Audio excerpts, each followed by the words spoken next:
لله رب العالمين وبه نستعين على أمر الدنيا والدين والصلاة والسلام على أشرف الأنبياء والمرسلين سيدنا محمد وعلى آله وصحبه أجمعين.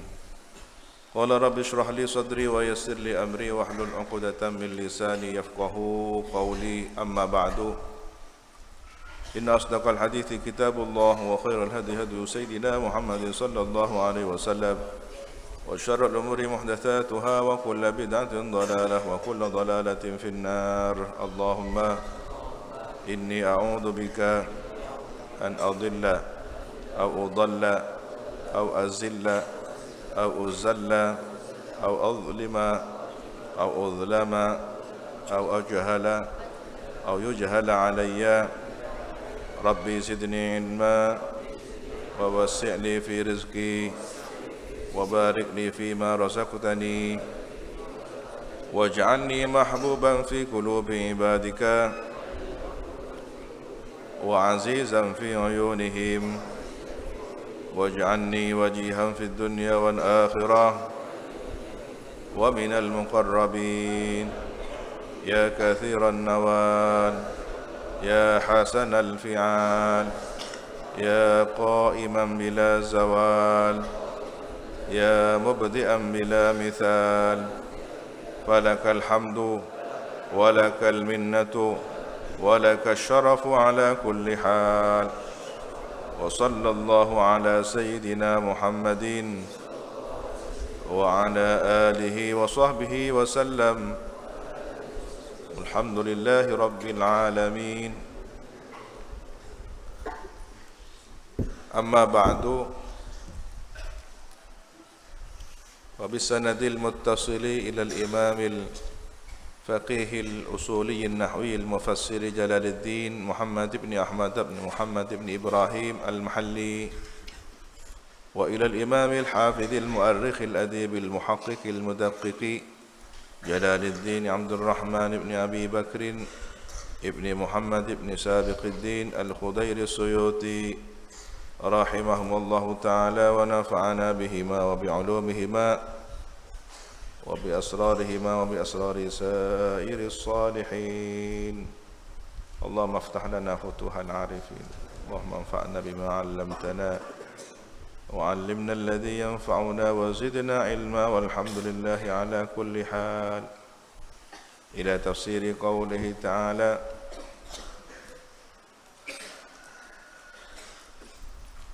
أعوذ بالله من الشيطان الرجيم.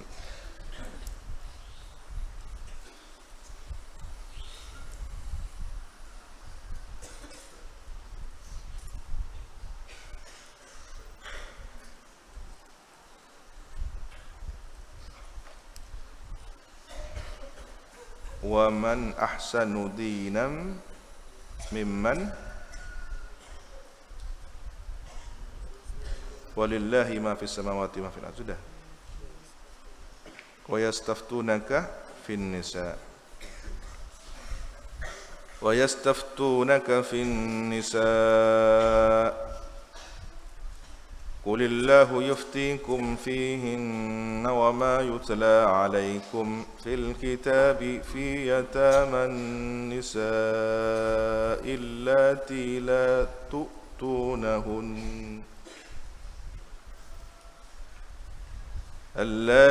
لا تؤتونهن ما كتب لهن وترغبون أن تنكحوهن والمستضعفين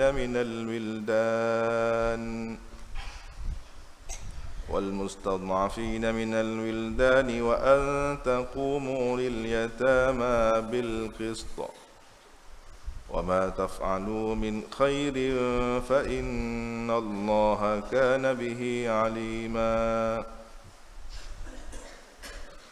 ويستفتونك, dan mereka Ahlul Kitab meminta fatwa kepada engkau Nabi. Yatlubuna, meminta mereka Ahlul Kitab minka kepada engkau baginda Nabi Muhammad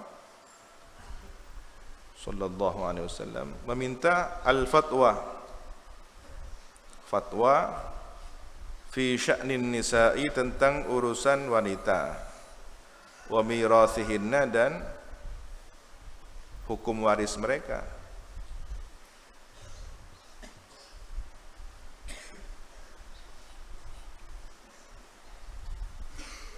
Seringkali orang-orang kafir ya, termasuk dari kalangan ahlul kitab,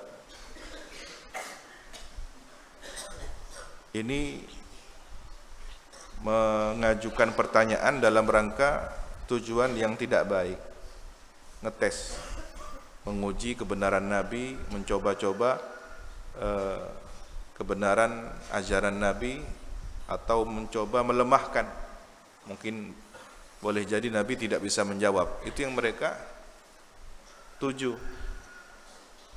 membuat suatu jebakan pertanyaan atau membanding-bandingkan suatu ajaran ya. Tetapi Nabi ini adalah benar-benar Rasulullah, Nabiullah, maka selalu dan senantiasa jawaban itu atas wahyu petunjuk dari Allah Subhanahu wa taala. La yantiqu 'anil hawa in huwa illa wahyu yuha. Nabi tidak berkata, bersabda dari nafsunya, hawa nafsu beliau, tidak. Melainkan semua adalah wahyun yuha, wahyu yang diturunkan, diwahyukan kepada beliau.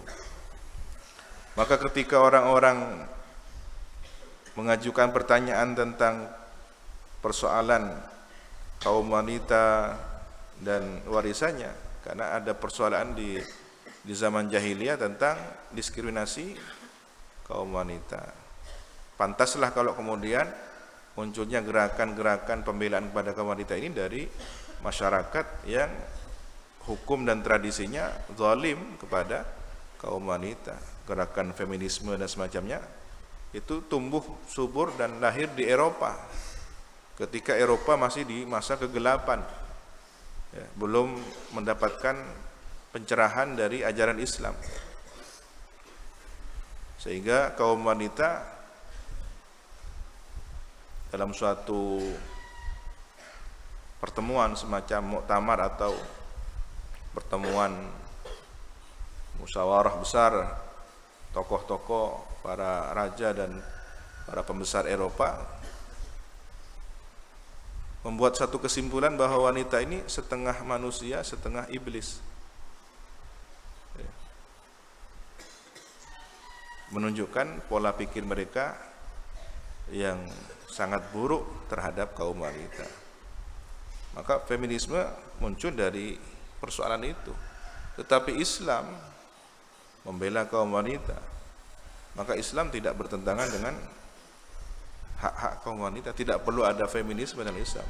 Tetapi kalau kemudian dijumpai, ditemukan oknum dari tokoh umat Islam atau suatu sistem di kehidupan kaum muslimin yang masih terpengaruh oleh adat istiadat yang mengucilkan kaum wanita, jangan pertentangkan seolah-olah itu adalah persoalan agama. Adat istiadat tertentu yang tidak memperkenankan wanita melakukan banyak hal yang sebenarnya boleh.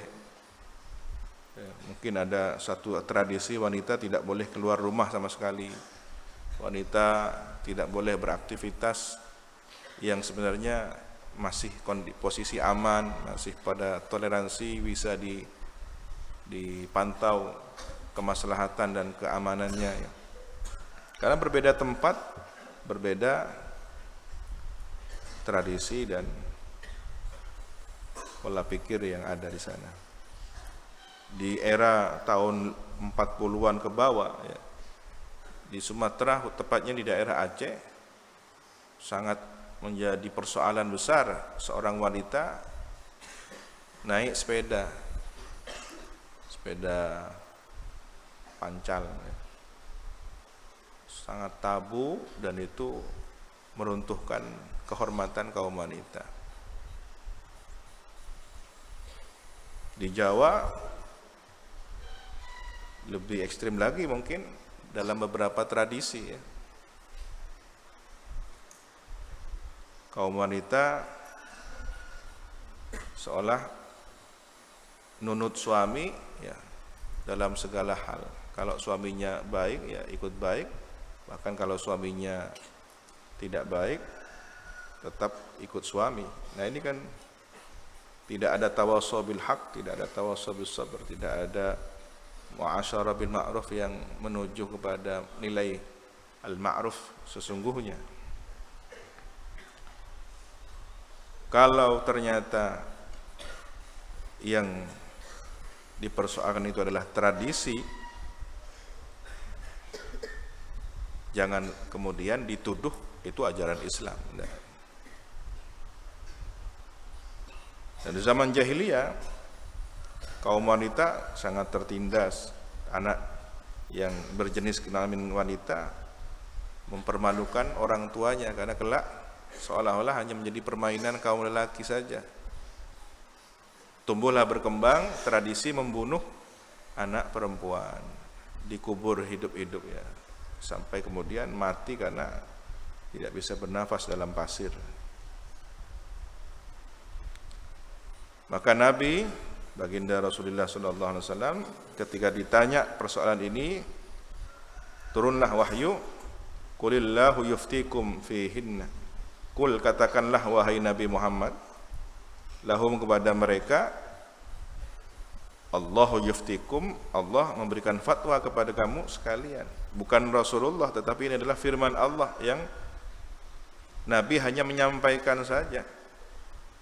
Fihinna, tentang persoalan mereka, kaum nisa, kaum perempuan yang dipertanyakan itu tentang eksistensi, esensi dan bagaimana warisan kaum wanita. Wa ma yutla alaikum, dan sesuatu yang dibacakan kepada kamu sekalian fil kitabi, di dalam kitab Al-Qur'an,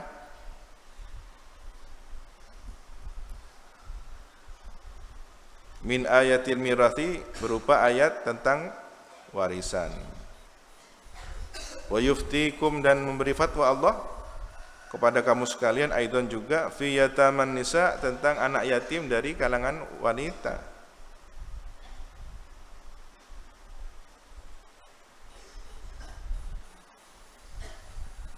Allati, yang an-nisa itu la tu'tunahunna, mereka tidak diberi haknya oleh kalian, ma kutiba, sesuatu yang telah difardukan, furida, yang telah difardukan, diwajibkan, lahunna, kepada mereka, minal mirathi, dari harta warisan. Ada ajaran, hukum, tradisi yang berkembang, wanita tidak memperoleh harta warisan. Bahkan wanita bisa menjadi warisan. Ketika seorang wanita ditinggal wafat oleh suaminya, maka yang berhak menerimanya sebagai warisan adalah anak laki-lakinya. Ini kan bagaimana? Wa targhabuna, dan kalian menginginkan, ayyuhal auliya, wahai para wali, wali dari anak-anak yatim, orang yang mengurusi. Wali ini kan orang yang mengurusi anak-anak yatim. Dari antangkihuhunna, menikahkan kamu sekalian, hunna, kepada mereka, anak-anak yatim wanita itu.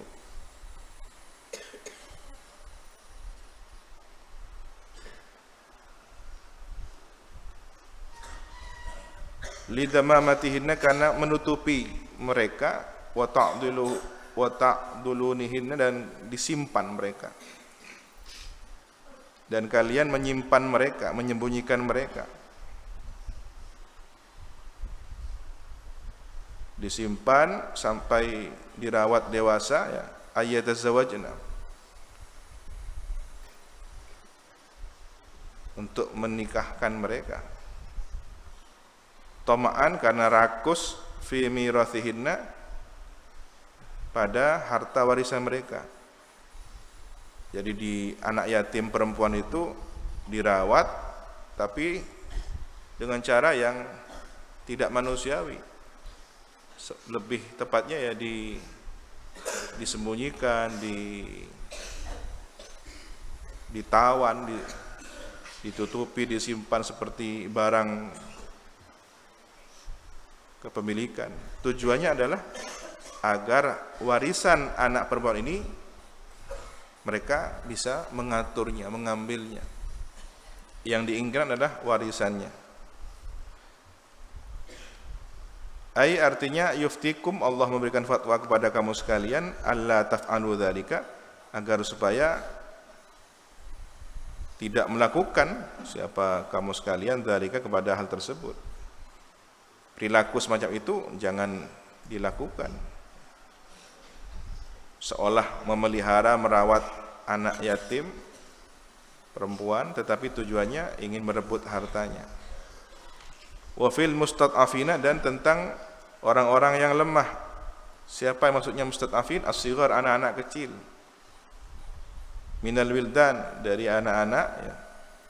Antu'tuhum huquqahum, hendaklah memberikan kamu sekalian kepada mereka hak-hak mereka.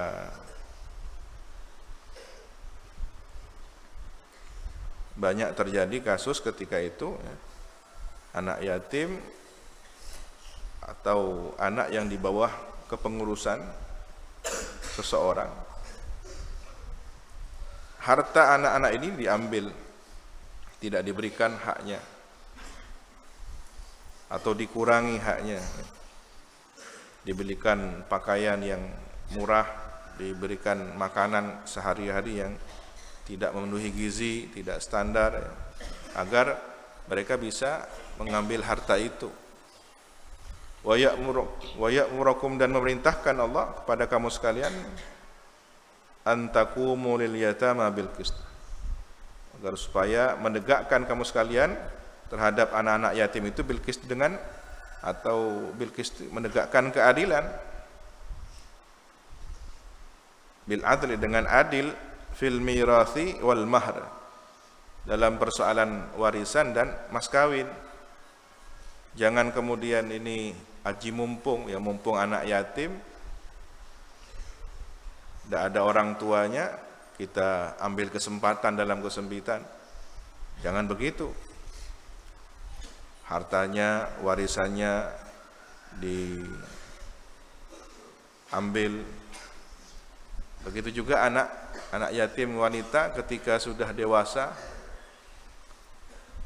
dinikahi dengan tanpa diberi mas kawin misalkan, atau zalim dalam mas kawinnya, maharnya. Ada tradisi yang sangat tidak manusiawi. Orang-orang kaum lelaki di zaman jahiliyah sengaja merawat anak-anak kecil dari kalangan wanita hingga tumbuh remaja.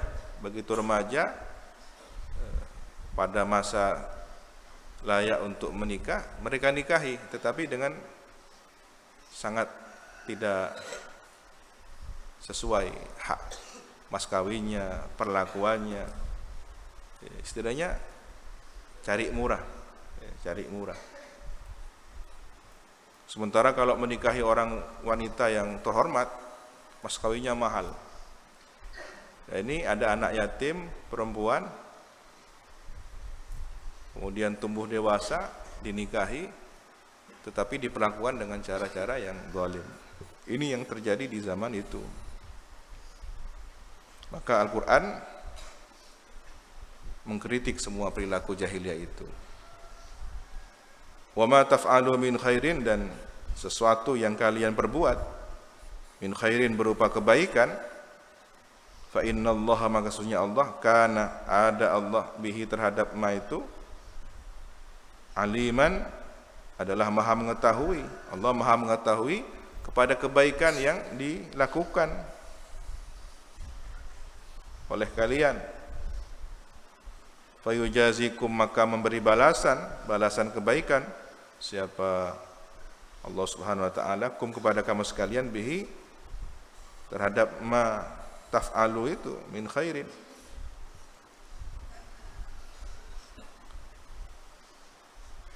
Jadi Islam dengan ajaran Al-Qur'annya menanamkan nilai-nilai keadilan termasuk terhadap kaum wanita, sehingga satu-satunya surah dalam Al-Qur'an yang menyebutkan gender An-Nisa ini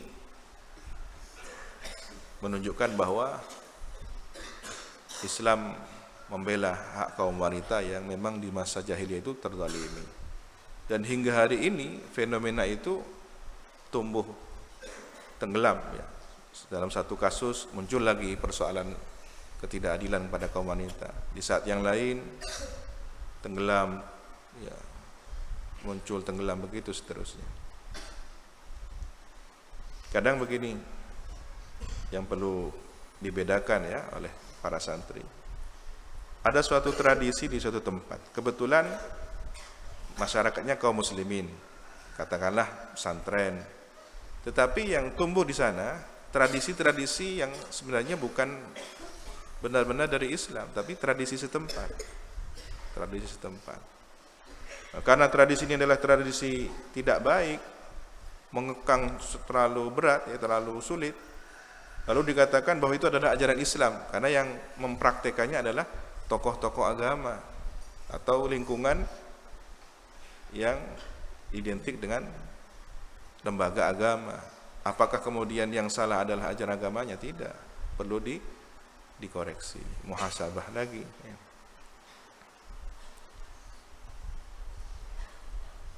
Sudah jelas dalam fikih tentang perjodohan ada kafaah ya. Kemudian hak para wali sebatas apa, siapakah wali mujbir, bagaimana praktek wali mujbir dalam pernikahan ya. Tetapi kadang-kadang juga ada yang keterlaluan, dia tidak melihat situasi dan kondisi tradisi kebaikan yang ada di situ, dia menabrak tradisi itu dengan berdalih agama ya.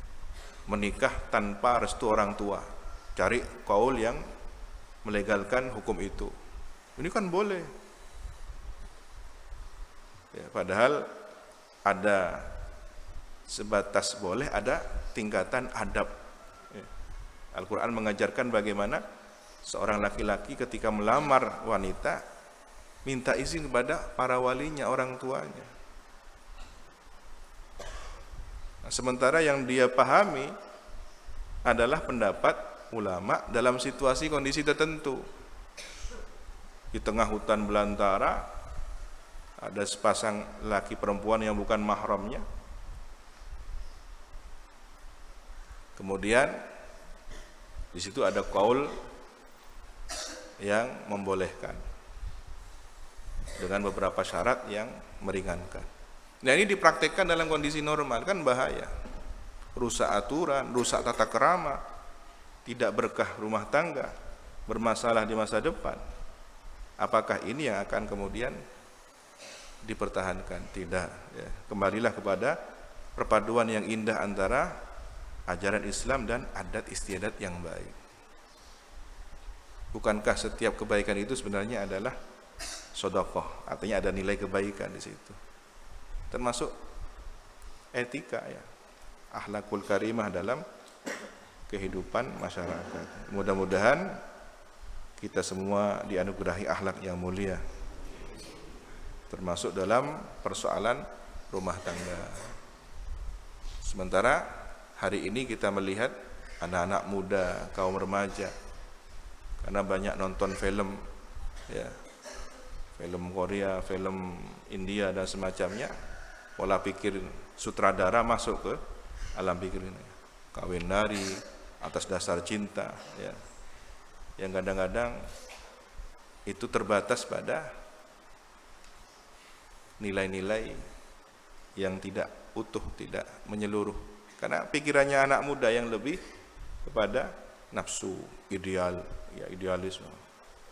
Kita tidak boleh diatur, terserah kita.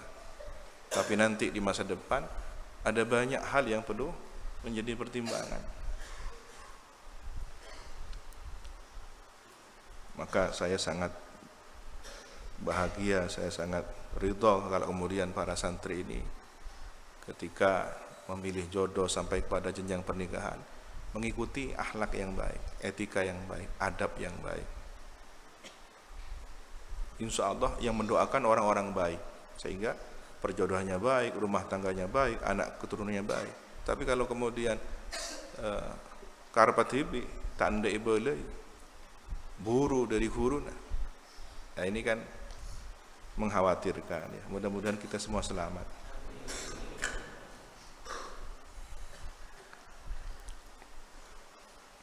Wa ini mura'atun khafat min ba'diha al-ayah sadaqallahul azim.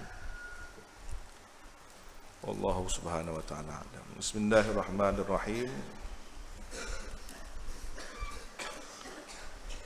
Alhamdulillahi rabbil alamin, wassalatu wassalamu ala asyrafil anbiya'i wal mursalin Sayyidina Muhammad wa ala alihi wa sahbihi ajma'in. Qala rabbi shrah li sadri wa yassir li amri wahlul 'uqdatam min lisani yafqahu qawli. Amma ba'du, qala al-'allama Syekh Abdullah ibn Husain bin Tahir Ba'alawi wa qala Syekh Muhammad Nawawi Al-Jawi rahimahullahu ta'ala wa nafa'ana bihima wa bi'ulumihima wa bi'asrahima fid darin amin ila an qala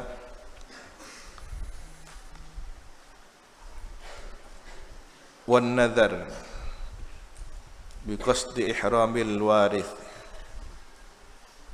dan mengucapkan nazar ya. Karena ini adalah maksiatnya ucapan. Bernazar yang itu diucapkan nazarnya.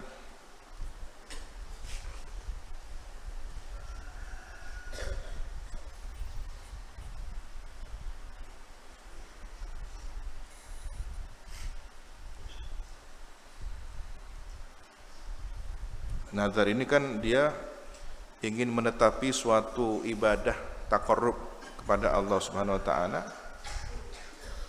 yang sebenarnya tidak tertentu pada suatu praktek ibadah. Banyak bisa hal yang mubah jadi wajib karena nazar, bahkan yang sunnah pun bisa menjadi wajib karena nazar.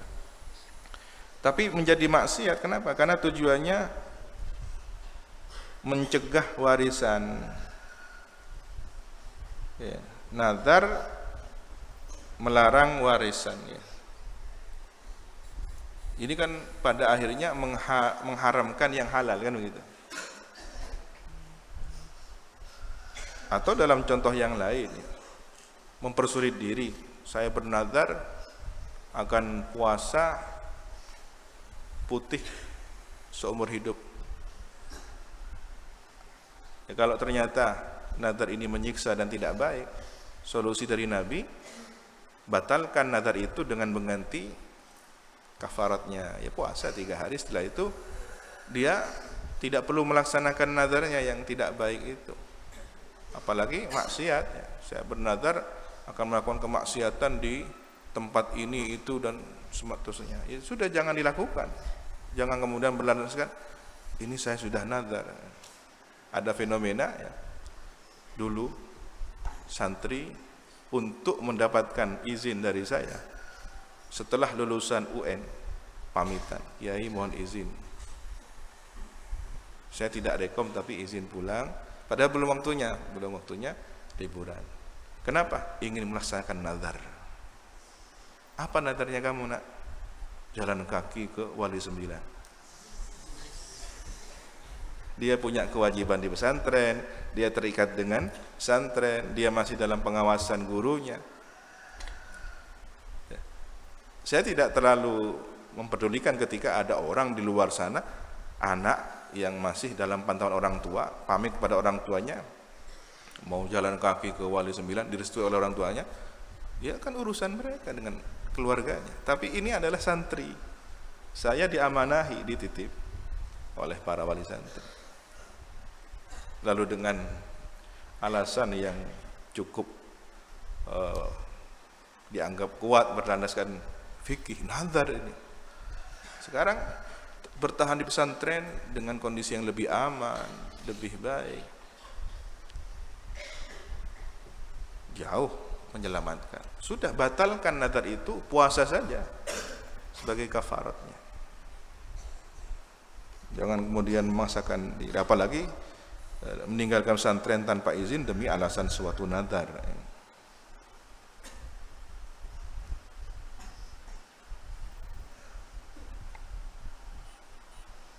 Wa tarkil wasiyati, dan meninggalkan wasiat, atau wa tarkul wasiyati, dan meninggalkan wasiat. Tidak mau berwasiat, ya.